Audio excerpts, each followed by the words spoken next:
Put a little bit of the rub, nigga, I gotta be safe. Let's get to sport talk.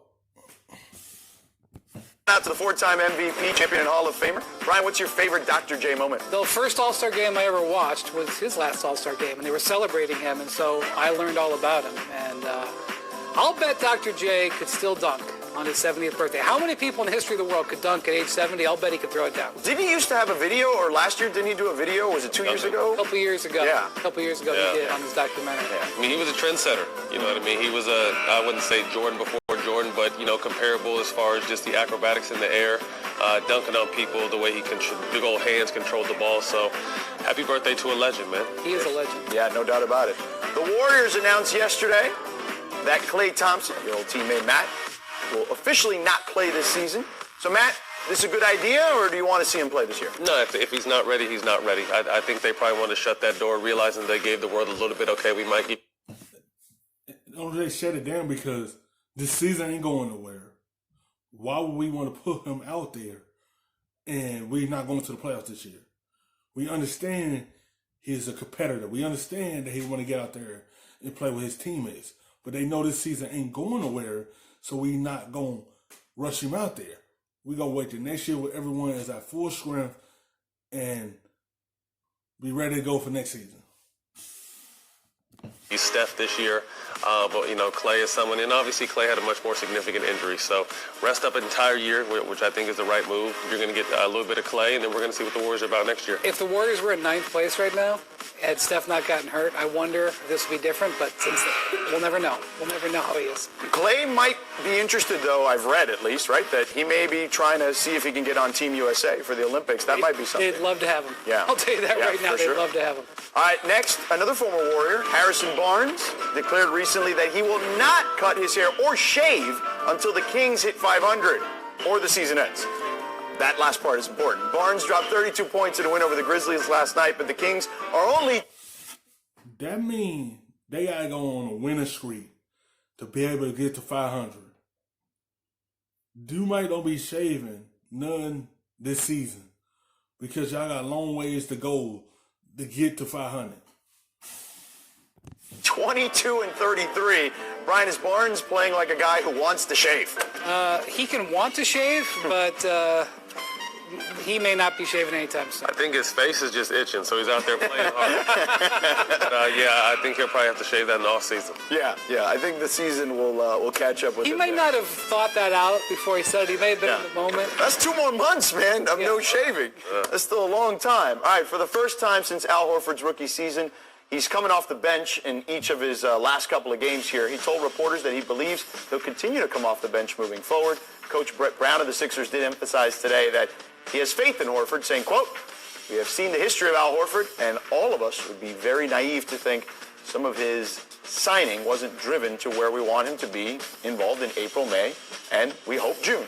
Matt, do you think, or do you buy the Sixers playing Horford as a sixth man? Yeah, I do. I think I mentioned it earlier. I think it's just too much clutter with the starting unit. I think him coming off the bench, he's a team player first. It is too cluttered. You got Embiid at the 5, which is what Al Horford is comfortable as being. Is playing that position.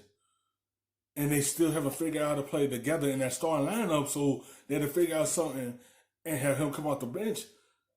And he haven't came off the bench since his rookie year, but they had to do that so they could be able to play him at the 5 to get him comfortable. That's where he's comfortable with.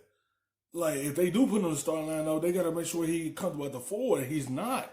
And that's why that team been up and down and all that, because they still haven't figured out how to play together. Him and Embiid ain't how to figure out how to play beside each other. You know that, so it's not going to be an issue in the locker room. And it's great to have his experience with that second younger, the younger unit.